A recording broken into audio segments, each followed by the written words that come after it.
Hello and welcome to the 1/106th of a second photography podcast. It's just me again today. I'm still seeing how it goes, and today I'm talking very quickly about small things that make a big difference to portrait photography and doing your portrait photography. Most of my photography is portrait photography. That's the genre I like doing, and mostly I do it on location.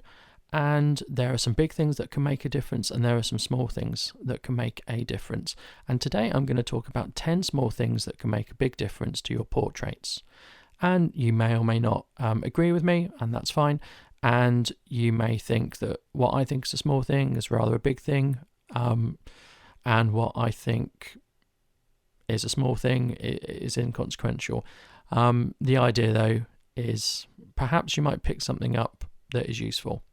So number one, and these are in no particular order whatsoever, is using shade. So when you use shade, or when you take a picture in shade, you get nice even light on your subject. If you take a picture in harsh sun, you're going to get some really harsh shadows and some harsh highlights.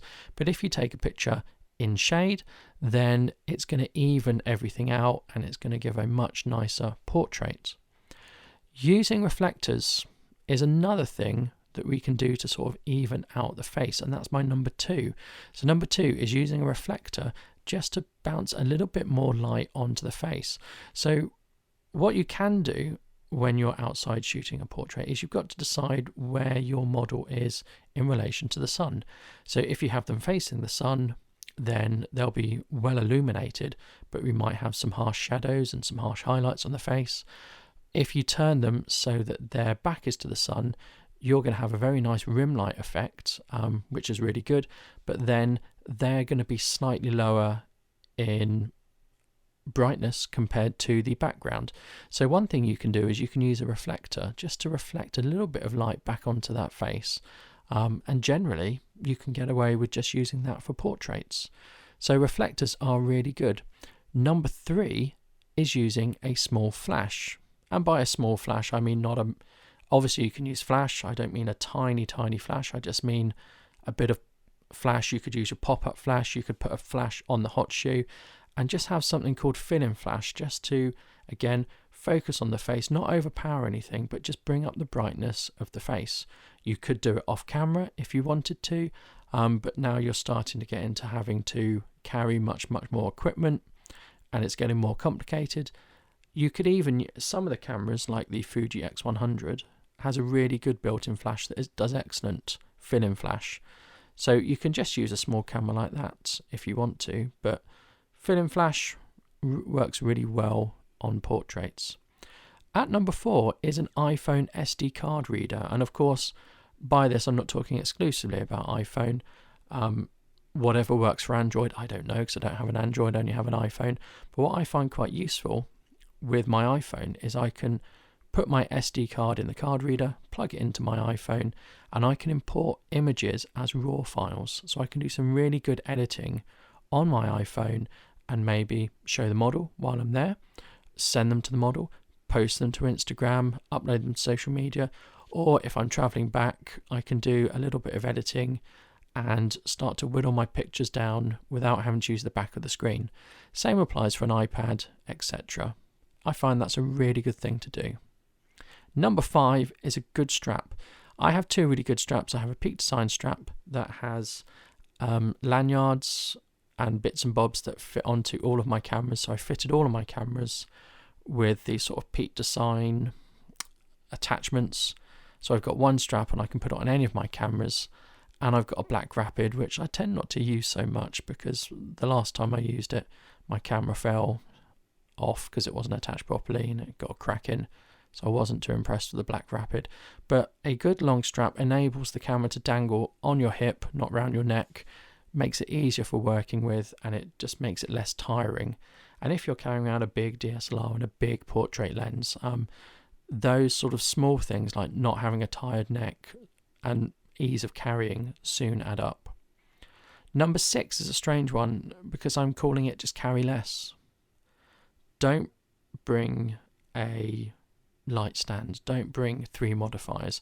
I used to do this. I like using flash. So I used to bring with me on a location portrait shoot 1 or 2 light stands, 1 or 2 modifiers, 1 or 2 flashes. And I've sort of got into the philosophy of carry less, so just have 1 camera, 1 lens. If you do use flash, you have 1 flash and have 1 modifier and nothing else. Make sure you're light, you're mobile, because otherwise you're going to wear yourself out. The model is going to be waiting around for a long time while you set things up and get things right. So just carry less, be light, be mobile, and work quicker. Number 7 is have a telephoto lens. So the different focal lengths of lenses give different, I'm going to say, visual features. So a wide angle lens will look like it's stretching things, which is works great on landscapes, but it sort of can give people a podgy face. Now, I know you can do a bit of lens correction in Lightroom, but it's actually better just to use a telephoto lens. So a telephoto lens narrows the face and narrows the body. So if the more telephoto you go, the more narrow your subject appears, and that's much more flattering for anyone, really. So using a good telephoto lens, I'd recommend using a prime lens and using a fast prime, so that you can get higher shutter speeds at lower ISOs and therefore reduce the look of blur. So anything really, and this is debatable, people have different views on this, from a 50 to a 200mm. Your classic sort of photographer's lens for this is a 70 to 200, but that's really quite an expensive lens, especially the 2.8 version. So maybe just a few telephoto prime lenses. But again, going back to my philosophy of carrying less and being light, just 1 telephoto lens would be good. Number 8 is something that works really well for close-ups, which is a ring flash. So again, with my philosophy of carrying light, 1 flash goes in the hot shoe, and I've got an attachment called a round flash, which just fits on the end, and my lens pokes through, and it produces a wonderful soft light that is really good for just getting headshots. It works ideally with a 50mm or an 85mm lens, because obviously the further you have to back away, the less light is going to hit your subject. And if you get in close, you get these lovely ring light effects in the eyes, catch lights maybe, call them ring lights or catch lights. So if you're using a 200mm, you're probably too far away. This works best with 50 to 85mm. The other one is having a relaxed attitude and good communications prior to the shoot, because people will pose best and stand best and look best when they're relaxed. So if you're relaxed, your model will be relaxed. If you've sorted everything out in advance, your model and you will be relaxed. What you don't want to happen is the model turning up flustered, worried, or you turning up late, flustered, stressy, worried, because that's going to have an effect on your shoot. And actually that could have the biggest effect on your shoot compared to anything else, equipment or weather. You want a nice relaxed atmosphere to get the best out of your model. And number 10 is plenty of rechargeable batteries, whether that is a USB power bank to charge your phone or to charge your camera, because some do. Whether that's batteries for your flash, batteries for your camera. There is nothing worse than going to all the effort of organising a shoot, getting there, getting the model there, only to find your batteries run out. And I did have this recently. I did a portrait shoot, and I travelled quite light, and I just did it with my Fuji X100 and the telephoto lens adapter.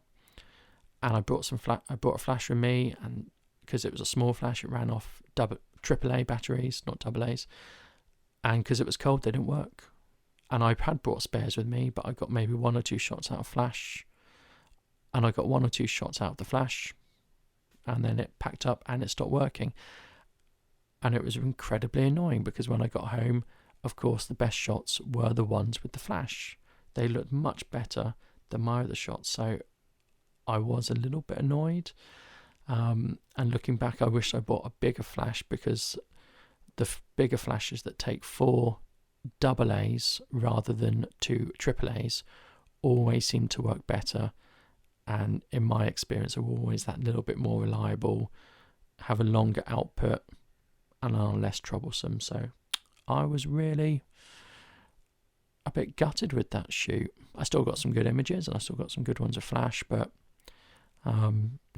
always take spare camera battery as well, extend that shooting life. So those are 10 small things I would say that I think can drastically improve your portrait photography. What do you think? Do try and leave a comment below on SoundCloud. Do try and leave a comment on Facebook, and do let me know what you think. Thanks for listening. Goodbye.